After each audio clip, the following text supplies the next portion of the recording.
Hello എല്ലാവർക്കും PK ലേണിംഗ്സിൻ്റെ SCRT സീരീസിലേക്ക് സ്വാഗതം.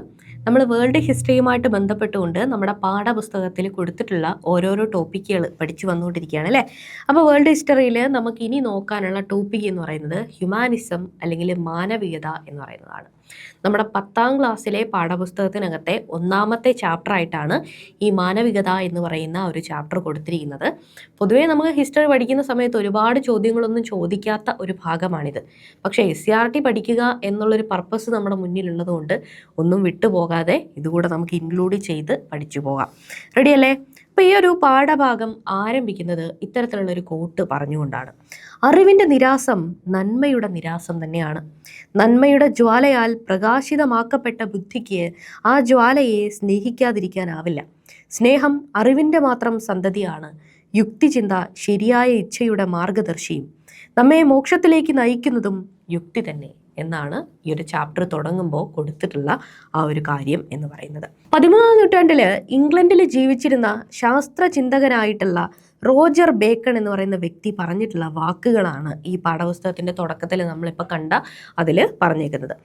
അതായത് മധ്യകാലഘട്ടത്തിലെ യൂറോപ്പ് എന്ന് പറയുന്നത് ഭയങ്കരമായിട്ട് ഈ പറയുന്ന യുക്തിചിന്തയെ എതിർത്തിരുന്ന, അല്ലെങ്കിൽ യുക്തിചിന്തയോ അല്ലെങ്കിൽ നവോത്ഥാനപരമായിട്ടുള്ള ആശയങ്ങളെയൊക്കെ തന്നെയും അടിച്ചമർത്തപ്പെട്ടിരുന്ന ഒരു കാലഘട്ടമായിരുന്നു മധ്യകാലഘട്ടത്തിലെ ആ ഒരു ഇരുണ്ട കാലഘട്ടം എന്ന് പറയുന്നത് യൂറോപ്പിൽ.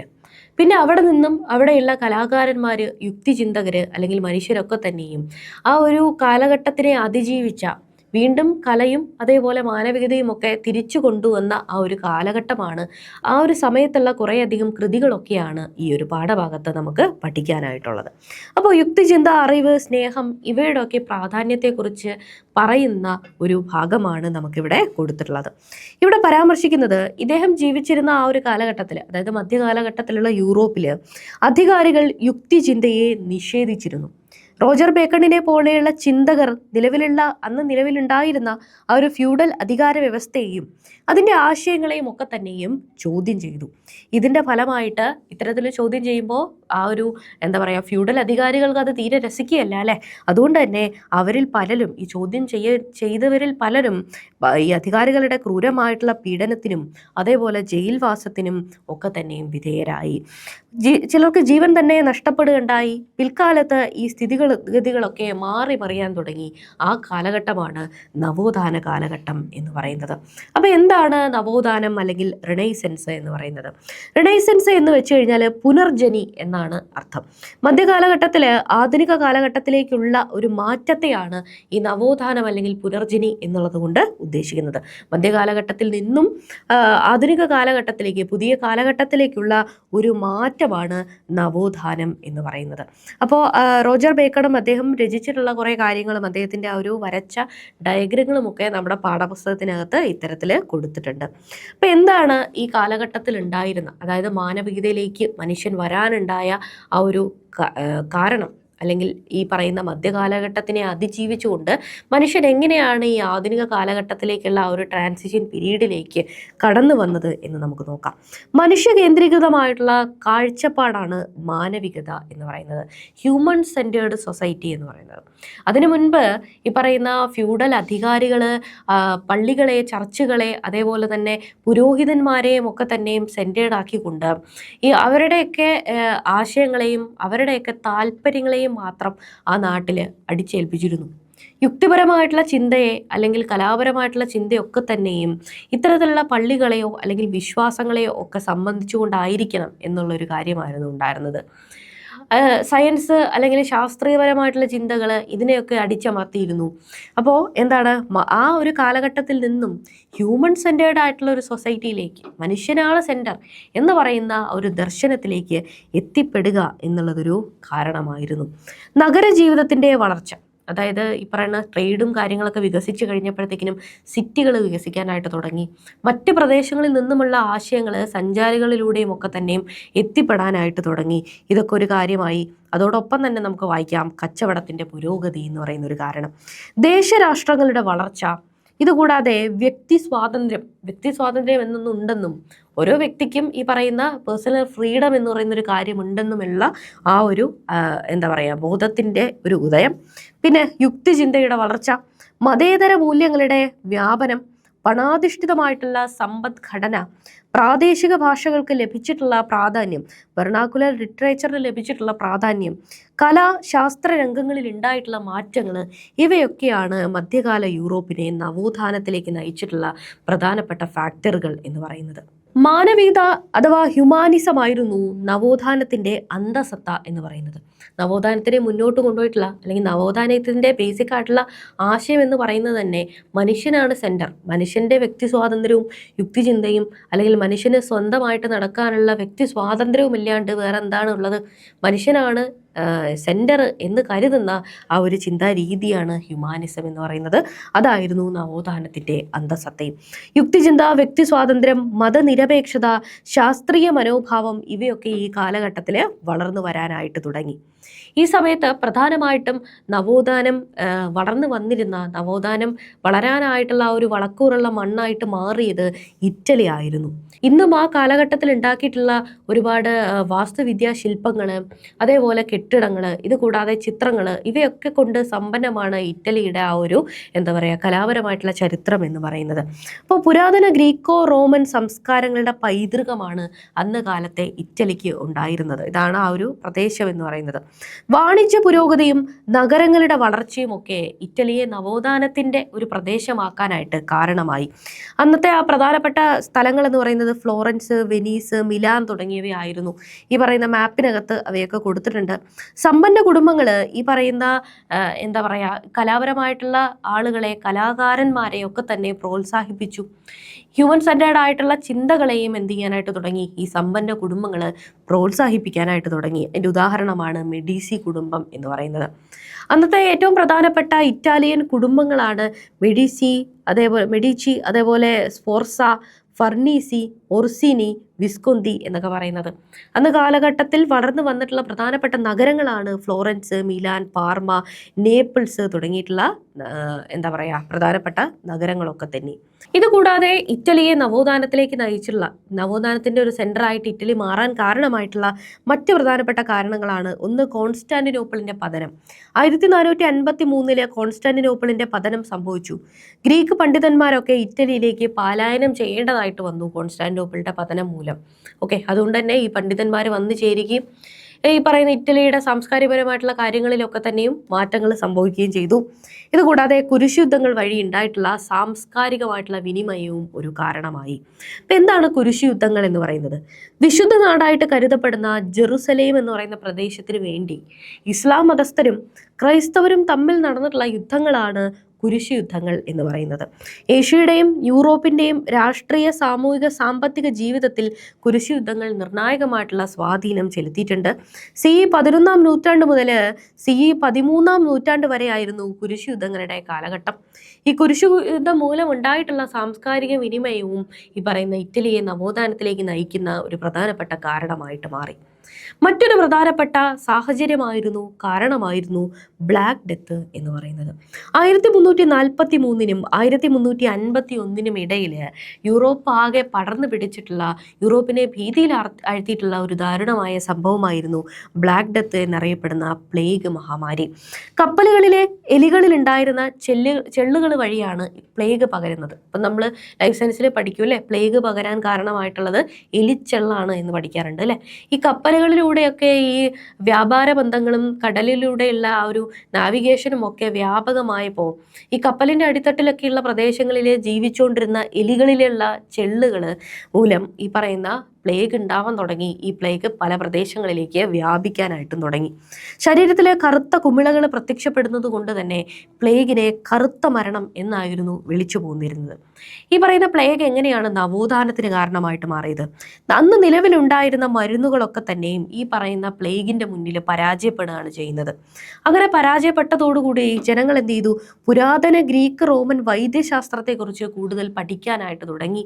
ആ വൈദ്യശാസ്ത്രവുമായിട്ട് ബന്ധപ്പെട്ടുകൊണ്ട് പറയുന്ന മെഡിക്കൽ സയൻസ് എന്ന് പറയുന്ന ഒരു ശാസ്ത്ര മേഖലയിലൂടെ ഈ പറയുന്ന പ്രശ്നത്തിന് ഒരു ആവുമോ എന്ന് ആളുകൾ നോക്കാനായിട്ട് തുടങ്ങി. ഇത്തരത്തിൽ അവർ ശാസ്ത്രീയമായിട്ട് ചിന്തിച്ചത് ഒരു കാരണമായി നവോത്ഥാനത്തിൻ്റെ. ജീവിതത്തിൻ്റെ അനിശ്ചിതത്വത്തെക്കുറിച്ച് ചിന്തിക്കാനും മാനവികത അല്ലെങ്കിൽ ഹ്യൂമാനിസം എന്ന ആശയത്തിലേക്കും ഒക്കെ തന്നെയും ഈ ഒരു ദാരുണ സംഭവം ജനങ്ങളെ നയിക്കുകയുണ്ടായി. ഇറ്റാലിയൻ നവോത്ഥാനം എന്ന് പറയുന്നത് നഗരങ്ങളിലെ സമ്പത്ത്, രാഷ്ട്രീയ സ്വാതന്ത്ര്യം, സാമൂഹികമായിട്ടുള്ള ഐക്യം ഇവയൊക്കെ ജനങ്ങളിൽ ആത്മാഭിമാനം വളർത്തുകയുണ്ടായി. ഇതൊക്കെ വന്നു കഴിഞ്ഞപ്പോഴേക്കും ജനങ്ങൾക്ക് എന്തായി? ഒരു ആത്മാഭിമാനം ഉണ്ടാവാനായിട്ട് തുടങ്ങി. പുരാതന റോമൻ ഭരണക്രമം, നിയമങ്ങൾ, ലാറ്റിൻ ഭാഷ ഇവയിലൊക്കെ ഇറ്റലിയിലേക്ക് വന്നു ചേർന്നിട്ടുള്ള പണ്ഡിതന്മാരൊക്കെ തന്നെ എന്ത് ചെയ്തു? താല്പര്യം കാണിക്കാനായിട്ട് തുടങ്ങി. രാജാക്കന്മാരും പുരോഹിതരും കലയെയും സാഹിത്യത്തെയും ഒക്കെ പ്രോത്സാഹിപ്പിച്ചു. ഫ്ലോറൻസ്, മിലാൻ, റോം, വെനീസ് തുടങ്ങിയ നഗരങ്ങളൊക്കെ ഇറ്റലിയിലെ പറയുന്ന കലയുടെ കേന്ദ്രങ്ങളായിട്ട് മാറാനായിട്ട് തുടങ്ങി. ഇതുകൂടാതെ നമ്മൾ പറഞ്ഞു 1453 ഉണ്ടായിട്ടുള്ള കോൺസ്റ്റാന്റിനോപ്പിളിന്റെ പതനം എന്ന് പറയുന്നത്. തുർക്കികൾ കിഴക്കൻ റോമാ സാമ്രാജ്യത്തിന്റെ തലസ്ഥാനമായിട്ടുള്ള കോൺസ്റ്റാന്റിനോപ്പിൾ പിടിച്ചെടുത്തു. ഇതുമൂലമാണ് സീ റൂട്ട് കണ്ടുപിടിക്കാനൊക്കെ അന്നത്തെ നാവികർ ഇറക്കി പുറപ്പെടുന്നത്, അല്ലെങ്കിൽ വ്യാപാരികൾ ഇറങ്ങി പുറപ്പെടുന്നത് എന്നൊക്കെ നമ്മൾ കഴിഞ്ഞ പല ക്ലാസ്സുകളിലായിട്ട് ചർച്ച ചെയ്യുകയുണ്ടായി. അപ്പം അന്ന് അവിടെ ഉണ്ടായിരുന്ന കോൺസ്റ്റാന്റിനോപ്പിളിൽ ഉണ്ടായിരുന്ന പണ്ഡിതന്മാർ പുരാതന ഗ്രീക്ക്, റോമൻ കയ്യെഴുത്തു പ്രതികളുമായിട്ട് ഇറ്റലിയിലേക്ക് പലായനം ചെയ്യുണ്ടായി. ഇത് സർവകലാശാലകളിൽ മാത്രം ഒതുങ്ങി നിന്ന ഒരു അറിവ് ഗ്രന്ഥശാലകളിലേക്കും പൊതുസമൂഹത്തിലേക്കുമൊക്കെ വ്യാപിക്കാനുള്ള ഒരു കാരണമായിട്ട് മാറി. വൈജ്ഞാനിക മേഖലയിൽ പുത്തൻ പരീക്ഷണങ്ങൾക്കും ആശയങ്ങൾക്കും ഒക്കെ ഈ ഒരു സംഭവം വഴിവെച്ചു. ഇനി മാനവികത. മധ്യകാലഘട്ടത്തിലെ ദൈവ കേന്ദ്രീകൃതമായിട്ടുള്ള ആ ഒരു സമയം, അതായത് മധ്യകാലഘട്ടത്തിലെ ഫ്യൂഡൽ നേതാക്കളും അതേപോലെ അവർ ജനങ്ങളെ വിശ്വസിപ്പിച്ചിരുന്നതും എന്തായിരുന്നു? ഗോഡാണ് സമൂഹത്തിൻ്റെ സെൻറ്റർ. ഗോഡ് സെൻറ്റേർഡ് ആയിട്ടുള്ള ഒരു സൊസൈറ്റി ആയിരുന്നു മധ്യകാലത്തിലെ യൂറോപ്പ് എന്ന് പറയുന്നത്. അവിടെ നിന്നും മനുഷ്യനാണ് സെൻറ്റർ എന്നുള്ള ഹ്യൂമാനിസത്തിലേക്ക് മാറുന്ന കാലഘട്ടമാണ് നവോത്ഥാനം. അപ്പോൾ ദൈവ കേന്ദ്രീകൃതമായിട്ടുള്ള ഒരു ചിന്താഗതി എന്ത് ചെയ്തു? ഈ പറയുന്ന ഇറ്റലിയിൽ മാറി വന്നു. മനുഷ്യൻ്റെ വികാരങ്ങൾ, കഴിവുകൾ, യുക്തിചിന്ത ഇവയ്ക്ക് പ്രാധാന്യം നൽകാനായിട്ട് തുടങ്ങി. മതത്തിൻ്റെ ആധിപത്യത്തെ ചോദ്യം ചെയ്യാനും വിമർശനാത്മകമായിട്ട് മതത്തെക്കുറിച്ച് ചിന്തിക്കാനും ഒക്കെ ഈ ഒരു സംഭവം അവരെ പ്രേരിപ്പിച്ചു. അറബികൾ വഴി, അറബികൾ ഈ പറയുന്ന വ്യാപാരവുമായിട്ട് ബന്ധപ്പെട്ട് എത്തിച്ചേരുന്നവരാണ് അല്ലേ. അറബികൾ വഴി പ്രചരിച്ച അരിസ്റ്റോട്ടലിൻ്റെ ആശയങ്ങൾ പുതിയ സംവാദങ്ങൾക്ക് വഴിയൊരുക്കുണ്ടായി. പ്രാദേശിക ഭാഷകളിൽ സാഹിത്യരചനകൾ ആരംഭിച്ചു. പ്രാദേശിക ഭാഷകളിൽ എഴുതുമ്പോഴൊരു പ്രാധാന്യം എന്താണ്? അത് സാധാരണ ജനങ്ങളിലേക്ക് കൂടെ എത്തിപ്പെടും അല്ലേ. എല്ലാ ജനങ്ങൾക്കും അക്സസിബിൾ ആയിട്ട് മാറി ഈ പറയുന്ന അറിവ് എന്ന് പറയുന്നത്. കലയിൽ മനുഷ്യരെ സ്വാഭാവികതയോടെ ചിത്രീകരിക്കാനായിട്ട് തുടങ്ങി. ഇതിനു മുൻപുണ്ടായിരുന്ന മധ്യകാല യൂറോപ്പിൽ ഏതൊരു കലയാണെങ്കിലും ചിത്രകലയാണെങ്കിലും പ്രതിമാ രീതികളാണെങ്കിലും ഒക്കെ തന്നെയും ഗോഡ് സെൻറ്റേർഡ് ആയിട്ടുള്ള അല്ലെങ്കിൽ ദൈവത്തെ എന്താ പറയുക ഡെപ്പിക്റ്റ് ചെയ്യുന്ന തരം സാധനങ്ങൾ മാത്രമായിരുന്നു, ഒരു ഡിവൈൻ ആയിട്ടുള്ള കാര്യങ്ങൾ മാത്രമായിരുന്നു ഉണ്ടായിരുന്നത്. അവിടെ നിന്നും മനുഷ്യൻ്റെ ആ ഒരു എന്താ പറയുക ആക്ഷനുകൾ അല്ലെങ്കിൽ മനുഷ്യൻ്റെ മുഖത്തുള്ള എക്സ്പ്രഷനുകൾ, സ്വാഭാവികമായിട്ടുള്ള മനുഷ്യൻ എന്ന് പറയുന്ന ആ ഒരു രൂപത്തെയൊക്കെ തന്നെ വരയ്ക്കാനായിട്ട് തുടങ്ങിയത് ഈ കാലഘട്ടത്തിലാണ്. കലയിൽ മനുഷ്യരെ സ്വാഭാവികതയോടെ ചിത്രീകരിക്കാനായിട്ട് തുടങ്ങി, മാനവികതയുമായിട്ട് ബന്ധപ്പെട്ടുകൊണ്ട്. കൊളോണിയൽ കാഴ്ചപ്പാട് എന്തായിരുന്നു നവോത്ഥാനത്തെക്കുറിച്ച്? നവോത്ഥാനം യൂറോപ്പിൽ മാത്രം ഉണ്ടായതാണെന്നുള്ള ഒരു വാദത്തെ ആധുനിക ചരിത്രകാരന്മാർ ചോദ്യം ചെയ്യുന്നുണ്ട്. സ്റ്റോളൻ ലെഗസി, അതേപോലെ ബ്ലാക്ക് അഥീന തുടങ്ങിയിട്ടുള്ള ഗ്രന്ഥങ്ങളൊക്കെ ഇതിൻ്റെ ഉദാഹരണങ്ങളാണ്. നമ്മുടെ പാഠപുസ്തകത്തിൽ ഒരു ഭാഗത്ത് കൊടുത്തിട്ടുള്ളതാണ് ഈ ഒരു കാര്യം എന്ന് പറയുന്നത്. യൂറോപ്യന്മാർ മാത്രം പരിഷ്കൃതരാണ് എന്ന് വരുത്തി തീർക്കാനുള്ള കൊളോണിയൽ ചരിത്രകാരന്മാരുടെ ഒരു ശ്രമമാണ് ഇത് എന്ന് ഒരു വാദം നിലവിലുണ്ട് എന്ന് പാഠപുസ്തകത്തിൽ കൊടുത്തിട്ടുണ്ട്. ഓക്കെ, ഈ മാനവികതയുമായിട്ട് ബന്ധപ്പെട്ടുകൊണ്ട് റിനൈസൻസ് കാലഘട്ടത്തിൽ കലയും അതേപോലെ സംസ്കാരവും വാസ്തുവിദ്യയും ചിത്രകലയും ഒക്കെ വികസിച്ചു വന്നു എന്ന് നമ്മൾ പറഞ്ഞു അല്ലേ. ഈ കാലഘട്ടത്തിൽ വികസിച്ച് വന്നിട്ടുള്ള അല്ലെങ്കിൽ പ്രസിദ്ധി നേടിയിട്ടുള്ള ഈ കലയും കലാകാരന്മാരും ആരൊക്കെയായിരുന്നു, അതിൻ്റെ സവിശേഷതകൾ എന്തൊക്കെയായിരുന്നു എന്നുകൂടെ നമുക്ക് നോക്കാം. ആദ്യമായിട്ട് ചിത്രകലയാണ്. ചിത്രകലയിൽ ഈ നവോത്ഥാനവുമായിട്ട് ബന്ധപ്പെട്ട് വന്നിട്ടുള്ള സവിശേഷതകൾ എന്തൊക്കെയായിരുന്നു? മനുഷ്യ ശരീരത്തിൻ്റെ യഥാർത്ഥ ചിത്രീകരണം, പ്രകാശവും നിഴലും കടന്നു വരുന്ന രീതിയിലുള്ള വരകൾ, അതുകൂടാതെ എണ്ണച്ചായ ചിത്രത്തിലുള്ള ചിത്രരചന, ലാൻഡ്സ്കേപ്പുകളുടെ ചിത്രങ്ങൾ ഇവയൊക്കെ ഈ കാലഘട്ടത്തിൽ വരയ്ക്കുകയുണ്ടായി. അപ്പോൾ അതിൻ്റെ ഒരു ഉദാഹരണമാണ് ഈ ഒരു ചിത്രമൊക്കെ നമ്മുടെ ടെക്സ്റ്റ് ബുക്കിൽ കൊടുത്തിട്ടുള്ളതാണ്. ഇതുകൂടാതെ പ്രമുഖരായിട്ടുള്ള അന്നത്തെ ചിത്രകാരന്മാർ ലിയോനാർഡോ ഡാവിഞ്ചി, അദ്ദേഹത്തിൻ്റെ ചിത്രങ്ങളാണ് മൊണാലിസ, അതേപോലെ അവസാനത്തെ അത്താഴം അല്ലെങ്കിൽ ലാസ്റ്റ് സപ്പർ എന്നറിയപ്പെടുന്ന ചിത്രം. ഇതൊക്കെ ലിയോനാർഡോ ഡാവിഞ്ചിയുടെ ചിത്രങ്ങളാണ്. ഇതുകൂടാതെ മൈക്കൽ ആഞ്ചലോയുടെ ചിത്രങ്ങളാണ് സിസ്റ്റൽ ചാപ്പലിൻ്റെ മുകൾ തട്ട് അദ്ദേഹമാണ് വരച്ചിട്ടുള്ളത്. ഇതുകൂടാതെ റാഫേൽ, ടിഷ്യൻ, ജിയാട്ടോ തുടങ്ങിയവരൊക്കെ അന്നത്തെ പ്രമുഖരായിട്ടുള്ള ചിത്രകാരന്മാരായിരുന്നു. ലിയോനാർഡോ ഡാവിഞ്ചിയുടെ ഈ അന്ത്യ അത്താഴം എന്ന് പറയുന്ന ആ ഒരു ചിത്രവുമായിട്ട് ബന്ധപ്പെട്ട് തന്നെ ഒരുപാട് കോൺട്രവേഴ്സികൾ നിലവിലുണ്ട്. ഇതിനകത്ത് ആ ഒരു യേശുവിൻ്റെ മരണ സമയത്തുള്ള ആ ഒരു സമയവും അതേപോലെ തന്നെ ഇവിടുത്തെ ആളുകളൊക്കെ തന്നെ ഒരു മാനുഷികമായിട്ടുള്ള റിയാക്ഷനുകളാണ് കൊടുക്കുന്നത് അല്ലേ. ആളുകളുടെ മുഖത്തൊക്കെയുള്ള ഒരു മനുഷ്യനായിട്ട് തന്നെ ചിത്രം വരയ്ക്കുന്ന ആ ഒരു രീതിയൊക്കെ ഈ നവോത്ഥാനത്തിൻ്റെ പ്രത്യേകതകളാണ്. ഇതുകൂടാതെ ശില്പകലയിൽ ഒരുപാട് വികസനങ്ങൾ ഉണ്ടായി. ഇത് കണ്ടില്ലേ, ഗത്താമലാത്ത, പിയാത്ത എന്ന് പറയുന്ന ചിത്രം, ഇവയൊക്കെ. അതുകൂടാതെ മൈക്കൽ ആഞ്ചലോയുടെ ദാവിദ് എന്നറിയപ്പെടുന്ന പ്രശസ്തമായിട്ടുള്ള ശില്പം, ഇവയൊക്കെ അതിൻ്റെ ഉദാഹരണങ്ങളാണ്. മനുഷ്യരൂപങ്ങളുടെ തന്മയത്വമുള്ള ആവിഷ്കാരമായിരുന്നു ശില്പകലയിൽ ഉണ്ടായിട്ടുള്ള വ്യത്യാസം. ഡൊണാട്ടെല്ലോ എന്ന് പറയുന്ന ശില്പി, ഇതുകൂടാതെ മൈക്കൽ ആഞ്ചലോ എന്ന് പറയുന്ന ശില്പി, ഇദ്ദേഹത്തിൻ്റെയൊക്കെ തന്നെ ശില്പങ്ങൾ അന്ന് വളരെയധികം പ്രശസ്തി ആർജിച്ചു എന്നുള്ളതാണ്. ഓക്കെ, അടുത്തതായിട്ട് വാസ്തുവിദ്യയിൽ വന്നിട്ടുള്ള വ്യത്യാസങ്ങളായിരുന്നു. ഗോത്തിക് ശൈലിക്ക് പകരം, ഗോത്തിക് ശൈലി എന്ന് പറയുമ്പോൾ ആ ഒരു അന്ന് കാലത്തെ മധ്യകാലഘട്ടത്തിലെ യൂറോപ്പിലുള്ള പള്ളികൾ, ഗോപുരങ്ങളൊക്കെ തന്നെയും ഗോത്തിക് ശൈലികളിലുള്ളതായിരുന്നു. ഈ ഗോത്തിക് ശൈലിക്ക് പകരം ഗ്രീക്കോ റോമൻ ക്ലാസിക്കൽ ശൈലിയിലേക്ക് അവർ വീണ്ടും തിരിച്ചു വന്നു. അതായത് ഏൻഷ്യൻ്റ് കാലഘട്ടത്തിൽ ഉണ്ടായിരുന്ന പല വാസ്തുകലകളെയും ശില്പങ്ങളെയും വൈദ്യശാസ്ത്രത്തെയും ഒക്കെ വീണ്ടും പുതിയ കാലഘട്ടത്തിലേക്ക് കൊണ്ടുവരിക എന്നുള്ളതായിരുന്നു ഈ നവോത്ഥാന കാലഘട്ടത്തിൽ ഉണ്ടായിരുന്നത്. ഫിലിപ്പോ ബ്രൂണലെസ്കി നിർമ്മിച്ചിട്ടുള്ള ഫ്ലോറൻസ് കത്തീഡ്രലിൻ്റെ ഡോം ഇതിൻ്റെ ഒരു ഉദാഹരണമാണ്. ഇതുകൂടാതെ സെൻറ്റ് പീറ്റേഴ്സ് ബസിലിക്ക, റോമിലുള്ള സെൻറ്റ് പീറ്റേഴ്സ് ബസിലിക്ക, വളരെ പ്രശസ്തമായിട്ടുള്ള ഒരു വാസ്തുവിദ്യാ രൂപമാണ് ഇത് എന്ന് പറയുന്നത്. ഇവയൊക്കെ അന്ന് കാലഘട്ടത്തിലെ വാസ്തുവിദ്യയിലുണ്ടായ മാറ്റത്തിൻ്റെ ഉദാഹരണങ്ങളാണ്. ഇനി ഉണ്ടായ മാറ്റം എന്ന് പറയുന്നത് നവോത്ഥാന സാഹിത്യത്തിലായിരുന്നു. ലാറ്റിൻ ഭാഷയ്ക്ക് പകരം പ്രാദേശിക ഭാഷകളിൽ രചനകൾ നടത്താനായിട്ട് ആരംഭിച്ചു. നമ്മുടെ വിധിയെ നിർണ്ണയിക്കാൻ കഴിയുന്നത് നക്ഷത്രങ്ങൾക്കല്ല, നമുക്ക് തന്നെയാണ് എന്നുള്ളതാണ് അന്നത്തെ ഒരു പ്രശസ്തമായിട്ടുള്ള ഒരു വചനമായിരുന്നു ഇത്. അതായത് ഈ പറയുന്ന ഡെസ്റ്റിനി തുടങ്ങിയിട്ടുള്ള കാര്യങ്ങളൊക്കെ തന്നെയും ഹ്യൂമൻ സെൻറ്റേർഡ് ആയിട്ട് മാറുകയാണ് ഈ ഒരു കാലഘട്ടത്തിൽ വന്നിട്ടുള്ള ഏറ്റവും പ്രധാനപ്പെട്ട പ്രത്യേകതകൾ എന്ന് പറയുന്നത്. ഇതുകൂടാതെ സാഹിത്യവുമായിട്ട് ബന്ധപ്പെട്ടുകൊണ്ട് ഗദ്യ സാഹിത്യത്തിലുണ്ടായിരുന്ന വളർച്ച ഇതിൻ്റെ ഒരു പ്രത്യേകതയാണ്. സാധാരണക്കാർക്ക് മനസ്സിലാകുന്ന രീതിയിലുള്ള രചനകൾ പുറത്തു വരാനായിട്ട് തുടങ്ങി. അന്നത്തെ പ്രധാനപ്പെട്ട കുറച്ച് രചയിതാക്കളും അവരുടെ എഴുത്തുകളും. അതിലാദ്യമായിട്ട് ദാന്തെയുടെ പ്രശസ്തമായിട്ടുള്ള കൃതിയാണ് ഡിവൈൻ കോമഡി. ഇതിനകത്ത് മനുഷ്യസ്നേഹം, രാജ്യസ്നേഹം, പ്രകൃതി ഇവയൊക്കെ വിഷയങ്ങളായിട്ട് കടന്നു വരുന്നുണ്ട്. കൂടാതെ നരകം, ശുദ്ധീകരണ സ്ഥലം, സ്വർഗം ഇവയിലൂടെയൊക്കെയുള്ള ഒരു സാങ്കല്പിക യാത്രയാണ് ഡിവൈൻ കോമഡി എന്ന് പറയുന്ന രചനയ്ക്കകത്തുള്ള ഒരു കൺസെപ്റ്റ് എന്ന് പറയുന്നത്. ഇവയൊക്കെ അവതരിപ്പിക്കുകയുണ്ടായി ഈ പുസ്തകത്തിൽ. ഇതുകൂടാതെ പെട്രാർക്ക് എന്ന് പറയുന്നത് മാനവികതയുടെ പ്രധാന പ്രചാരകനായിട്ട് അറിയപ്പെടുന്ന ഒരു വ്യക്തി കൂടിയാണ്. ഇദ്ദേഹം ലോറ എന്ന യുവതിയെക്കുറിച്ച് എഴുതിയിട്ടുള്ള പ്രണയഗീതങ്ങൾ, സോണറ്റുകൾ വളരെ പ്രശസ്തമാണ്. അപ്പോൾ പെട്രാർക്കാണ് സോണറ്റുകൾ രചിക്കുന്നത്. ഇവയൊക്കെ അന്ന് ലിറ്ററേച്ചറിൽ ഉണ്ടായിട്ടുള്ള മാറ്റങ്ങളാണ്. ഇതുകൂടാതെ ബൊക്കാച്ചിയോ നവോത്ഥാന കാലഘട്ടത്തിലെ പ്രശസ്തരായ സാഹിത്യകാരനായിരുന്നു. അദ്ദേഹത്തിൻ്റെ പ്രശസ്തമായിട്ടുള്ള കൃതിയാണ് ഡെക്കാമറൺ. നിക്കോളോ മാക്കിയവെല്ലി രാഷ്ട്രീയ ചിന്തകൻ എന്ന നിലയിൽ പ്രശസ്തനായിട്ടുള്ള ഒരു വ്യക്തിയാണ്. അദ്ദേഹത്തിൻ്റെ കൃതിയാണ് ദി പ്രിൻസ് എന്ന് പറയുന്നത്.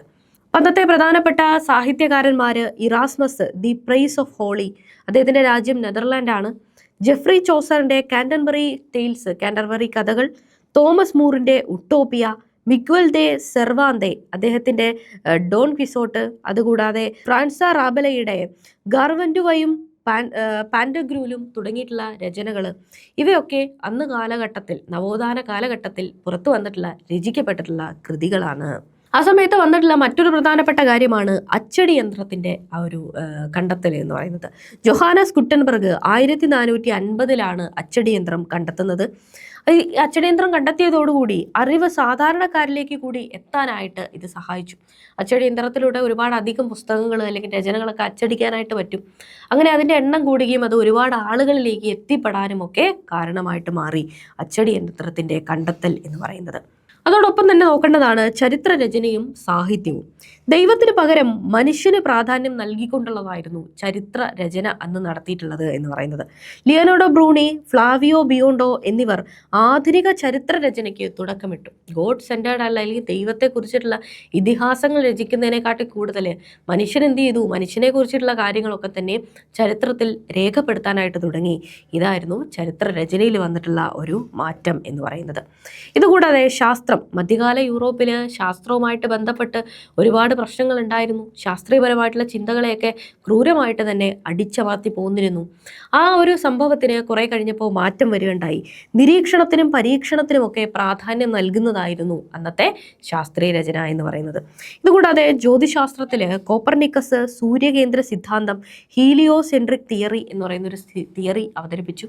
അതുവരെയും ആളുകൾ വിശ്വസിച്ചിരുന്നത് ഭൂമിയാണ് സെന്റർ, ജിയോസെൻട്രിക് തിയറി ആയിരുന്നു ഉണ്ടായിരുന്നത്. ദൈവം മനുഷ്യനെ സൃഷ്ടിച്ചു, മനുഷ്യനെ സെന്ററാക്കിക്കൊണ്ട് മനുഷ്യന് ജീവിക്കാൻ ഭൂമിയെ സൃഷ്ടിച്ചിട്ട് ഈ ഭൂമിയാണ് ഇതിൻ്റെ സെന്റർ എന്നായിരുന്നു കരുതിയിരുന്നത്. പിന്നീട് കോപ്പർനിക്കസ് ആണ് സൗരകേന്ദ്ര സിദ്ധാന്തം, ഹീലിയോസെൻട്രിക് തിയറി അവതരിപ്പിക്കുന്നതും ഭൂമി സൂര്യനെ ചുറ്റിക്കറങ്ങുന്ന വെറുമൊരു ഗ്രഹം മാത്രമാണ് എന്ന് പറയുകയും ചെയ്തു. ജ്യോതിശാസ്ത്രത്തിലെ ഒരു കണ്ടെത്തലായിരുന്നു അത്. ഇതുകൂടാതെ ഗലീലിയോ ടെലിസ്കോപ്പ് ഉപയോഗിച്ച് ഈ ഒരു സിദ്ധാന്തത്തെ, ഹീലിയോസെൻട്രിക് തിയറിയെ സാധൂകരിക്കുകയും ഉണ്ടായി. ഇവയൊക്കെ ശാസ്ത്രത്തിൽ ഉണ്ടായിട്ടുള്ള പുരോഗതികളായിരുന്നു. ഇതുകൂടാതെ കെപ്ലർ, ഐസക് ന്യൂട്ടൺ ഗുരുത്വാകർഷണം കണ്ടെത്തി. അതുകൂടാതെ വൈദ്യശാസ്ത്രത്തിലെ വെസാലിയസ് ശരീരശാസ്ത്രവും അതേപോലെ പാരാസെൽസസ് തുടങ്ങിയിട്ടുള്ള കാര്യങ്ങളൊക്കെ തന്നെയും കണ്ടെത്തുകയും ഉണ്ടായി. ഈ സമയത്തുണ്ടായ മറ്റൊരു കാര്യമാണ് മതനവീകരണം അല്ലെങ്കിൽ റിഫോർമേഷൻ എന്ന് പറയുന്നത്. കത്തോലിക്ക സഭയിലെ അഴിമതികൾക്കും വിശ്വാസങ്ങൾക്കുമെതിരെ നടന്നിട്ടുള്ള ഒരു പ്രസ്ഥാനമായിരുന്നു മതനവീകരണം എന്ന് പറയുന്നത്. ഇതിന്റെ ഉദാഹരണമാണ് മാർട്ടിൻ ലൂതർ ജർമ്മനിയിൽ 95 പ്രബന്ധങ്ങൾ വഴി സഭയെ വിമർശിക്കുകയുണ്ടായി. ബൈബിൾ ജർമ്മൻ ഭാഷയിലേക്ക് വിവർത്തനം ചെയ്യുകയുമുണ്ടായി. ഇത് ഈ കാലഘട്ടത്തിലെ മതനവീകരണവുമായിട്ട് ബന്ധപ്പെട്ടുകൊണ്ട്, അതായത് മതത്തെ ഉപയോഗിച്ചുകൊണ്ട് ഗോഡാണ് സെന്റർ എന്ന രീതിയിൽ ജനങ്ങളുടെ യുക്തിചിന്തയെ അടിച്ചമർത്തുന്ന ആ ഒരു സംഭവത്തെ ഇല്ലാതാക്കിക്കൊണ്ട് മതത്തെ നവീകരിക്കുക എന്ന് പറയുന്ന ഒരു കാര്യം ഈ സമയത്ത് ഉണ്ടായി. പ്രധാനപ്പെട്ട നേതാക്കളാണ് സിംഗ്ലി എന്ന് പറയുന്ന വ്യക്തി, അദ്ദേഹം സ്വിറ്റ്സർലൻഡുകാരൻ. കൂടാതെ ജോൺ കാൽവിൻ ജനീവക്കാരൻ. ഇതുകൂടാതെ ഇംഗ്ലണ്ടിലെ ആംഗ്ലിക്കൻ സഭ. ഇവയൊക്കെ തന്നെ മതനവീകരണത്തിന്റെ കാരണമായിട്ട് മാറി. മറ്റൊന്നാണ് പ്രതിമത നവീകരണം. ഇത്തരത്തില് കത്തോലിക്ക സഭയ്ക്കുള്ളിൽ മതനവീകരണം നടക്കുമ്പോൾ കത്തോലിക്ക സഭയ്ക്കുള്ളിൽ നിന്നുകൊണ്ടിരുന്ന ആളുകൾ, ഈ പറയുന്ന മധ്യകാല യൂറോപ്പിലെ യുക്തിചിന്തയെ അടിച്ചമർത്തിയിരുന്ന ആളുകൾ തീർച്ചയായിട്ടും ഇതിനെ എതിർക്കും അല്ലേ. അപ്പോൾ കത്തോലിക്ക സഭയ്ക്കുള്ളിൽ നടന്നിട്ടുള്ള പരിഷ്കരണ ശ്രമങ്ങളാണ് പ്രതിമത നവീകരണം അല്ലെങ്കിൽ കൗണ്ടർ റിഫോർമേഷൻ എന്ന് പറയുന്നത്. കൗൺസിൽ ഓഫ് ട്രെന്റ്, അതായത് സഭാ നിയമങ്ങളെ പരിഷ്കരിക്കുകയുണ്ടായി കൗൺസിൽ ഓഫ് ട്രെന്റിലൂടെ. ഇഗ്നേഷ്യസ് ലോയോള എന്ന് പറയുന്ന വ്യക്തി സൊസൈറ്റി ഓഫ് ജീസസ് എന്ന് പറയുന്ന ഒരു സംഘടന സ്ഥാപിച്ചു. ഇൻക്വിസിഷൻ, അതായത് മതവിചാരണ കോടതികൾ പുനഃസ്ഥാപിച്ചു. ഇത്തരത്തിലുള്ള മാറ്റങ്ങളൊക്കെ ഈ പറയുന്ന മതനവീകരണത്തെ ചെറുക്കാനും അല്ലെങ്കിൽ മതനവീകരണം വരുന്നതിന് മുന്നേ തന്നെ കത്തോലിക്ക സഭയെ സ്വയം ഒന്ന് ശുദ്ധീകരിക്കാനും ഒക്കെ ഒരു കൗണ്ടർ റിഫോർമേഷൻ അതിനകത്ത് ആരംഭിക്കുകയുണ്ടായി. എന്തൊക്കെയായിരുന്നു നവോത്ഥാനത്തിന്റെ ഏറ്റവും പ്രധാനപ്പെട്ട ഫലങ്ങൾ? അന്ധവിശ്വാസങ്ങൾക്ക് പകരം യുക്തിചിന്ത വളർന്നു വന്നു. ദേശീയതയും ദേശീയ ഭാഷകളും വളർന്നു വന്നു. ശാസ്ത്രീയമായിട്ടുള്ള മുന്നേറ്റങ്ങൾക്ക് വഴിയൊരുക്കി. ശാസ്ത്രീയപരമായിട്ടുള്ള കണ്ടെത്തലുകളെ അടിച്ചമർത്തുന്നതിൽ നിന്നും ശാസ്ത്രീയപരമായിട്ടുള്ള ചിന്തയ്ക്ക് കൊടുക്കാൻ തുടങ്ങി, അതിന് പ്രോത്സാഹനം കൊടുക്കാനായിട്ട് തുടങ്ങി. ആധുനിക ജനാധിപത്യ മൂല്യങ്ങളുടെയും മനുഷ്യാവകാശങ്ങളുടെയും ഒക്കെ ഒരു അടിത്തറ ഉണ്ടാവാനായിട്ട് തുടങ്ങി. ഇവയൊക്കെയായിരുന്നു നവോത്ഥാനത്തിന്റെ ഏറ്റവും പ്രധാനപ്പെട്ട ഫലങ്ങൾ എന്ന് പറയുന്നത്. ഇന്നത്തെ ക്ലാസ് നമ്മൾ പറഞ്ഞിട്ടുള്ള കാര്യങ്ങളൊക്കെ തന്നെയും 10ാം ക്ലാസ്സിലെ 1ാമത്തെ ചാപ്റ്റർ ആയിട്ടുള്ള മാനവികത അല്ലെങ്കിൽ ഹ്യൂമാനിസം എന്ന് പറയുന്ന ചാപ്റ്ററിൽ നിന്നും എടുത്തിട്ടുള്ളവയാണ്. ഇന്ന് നമ്മൾ പഠിച്ചിട്ടുള്ള കാര്യങ്ങളിലൊക്കെ നമ്മുടെ പരീക്ഷയ്ക്ക് പൊതുവെ ഒരുപാടൊന്നും ചോദിക്കാത്ത, അധികം അങ്ങനെ ചോദിച്ച് കാണാത്ത കുറേയധികം ഭാഗങ്ങളാണ്. പക്ഷേ SCERT വേൾഡ് ഹിസ്റ്ററി എന്ന് പറയുന്ന ഒരു ടോപ്പിക്ക് നമ്മൾ പഠിച്ചു തീർക്കുമ്പോൾ എല്ലാ ഭാഗവും നമ്മൾ ടച്ച് ചെയ്ത് തന്നെ പോകണം എന്നുള്ളത് കൊണ്ടാണ് ഇവ കൂടെ ഉൾപ്പെടുത്തി പോയത്. അപ്പോൾ ഇന്നത്തെ ക്ലാസ് നിങ്ങൾക്ക് യൂസ്ഫുൾ ആയിട്ടുണ്ടാകും എന്ന് വിചാരിക്കുന്നു. ഇവിടെ നിന്ന് ചോദിക്കുകയാണെങ്കിൽ ചോദിക്കാൻ സാധ്യതയുള്ള ഭാഗങ്ങൾ എന്ന് പറയുന്നത് ഈ പറയുന്ന രചയിതാക്കൾ, അല്ലെങ്കിൽ ഇന്ന് ശില്പങ്ങൾ അതാര് നിർമ്മിച്ചു, അതേപോലെ ചിത്രങ്ങൾ അവ വരച്ചിട്ടുള്ള ആളുകൾ, ഇത്തരത്തിലുള്ള കാര്യങ്ങളൊക്കെയാണ് പൊതുവെ ചോദിക്കുകയാണെങ്കിൽ തന്നെ ചോദിക്കാൻ സാധ്യതയുള്ള കാര്യങ്ങൾ. ഇന്നത്തെ ക്ലാസ് നിങ്ങൾക്ക് മനസ്സിലായിട്ടുണ്ടാവും എന്ന് തന്നെ വിശ്വസിക്കുന്നു. ഇതോടെ നമ്മുടെ വേൾഡ് ഹിസ്റ്ററിയുമായിട്ട് ബന്ധപ്പെട്ടിട്ടുള്ള SCERTയിലെ പോർഷനുകളൊക്കെ തന്നെ നമ്മൾ കംപ്ലീറ്റ് ചെയ്ത് തന്നെ പോയിട്ടുണ്ട്. അപ്പോൾ നമ്മൾ ഇങ്ങനെ ഇത്തരത്തിൽ SCERT ക്ലാസ്സുകൾ കൃത്യമായിട്ട് കണ്ടതിന് ശേഷം പാഠപുസ്തകം വായിക്കുകയാണെങ്കിൽ നമുക്ക് എവിടെ നിന്ന് പഠിക്കണമെന്നും അനാവശ്യമായിട്ട് ഉള്ള വിവരണങ്ങൾ ഒഴിവാക്കിക്കൊണ്ട് ആവശ്യമുള്ള കാര്യങ്ങൾ, പരീക്ഷയ്ക്ക് ആവശ്യമുള്ളത് മാത്രം പഠിച്ച് കൃത്യമായിട്ട് മാറാനായിട്ട് നമുക്ക് സാധിക്കും. അപ്പോൾ മറ്റൊരു ക്ലാസ്സിൽ നമുക്ക് വീണ്ടും കണ്ടുമുട്ടാം. Thank you all.